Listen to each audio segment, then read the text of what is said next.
I am Cynthia L. Escocia. I am a grade 2 teacher of Christian Value School. I am fondly called Mom Cynthia by everyone here in school. I am 62 years old.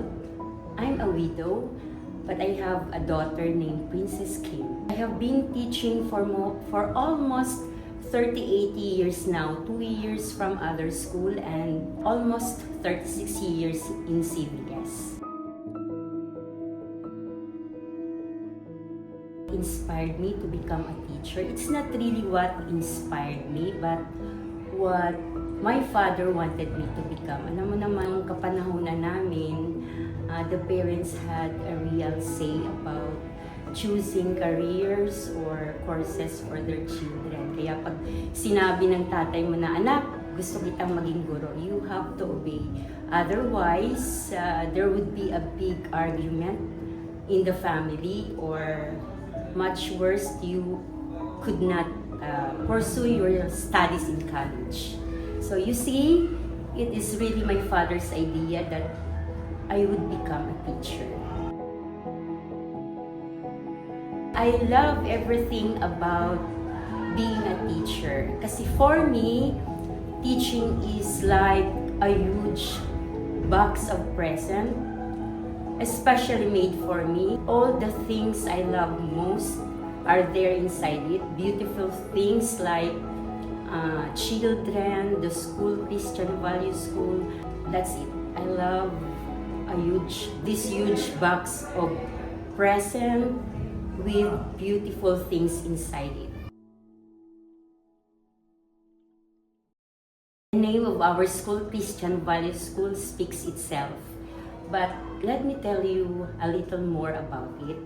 Since our school is a Christian school, our school vision is for us teachers to transform the lives of all the students here in CVS into something special. Transform their lives for God's glory.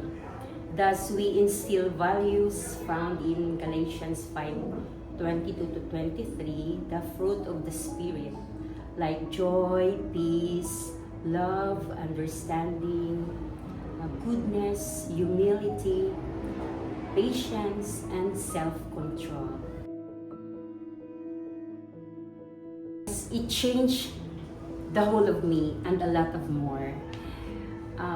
Now I think less of myself.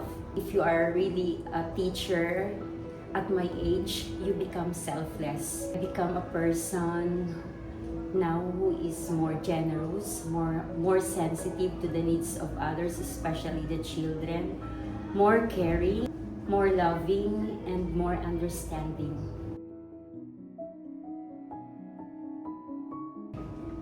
Oh wow, simply sublime. I mean, when I heard that kind of news, the feeling of fulfillment and contentment is really indescribable, as if I had won lotto by billions.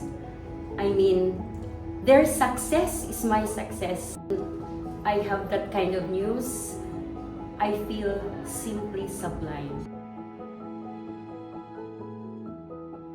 If you have the heart of a teacher, go for it.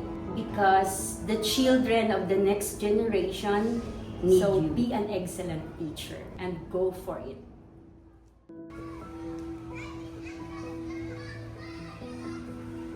I am Cynthia L. Escocia from Christian Value School Foundation Incorporated, and I'm very proud to be one of the faces of education.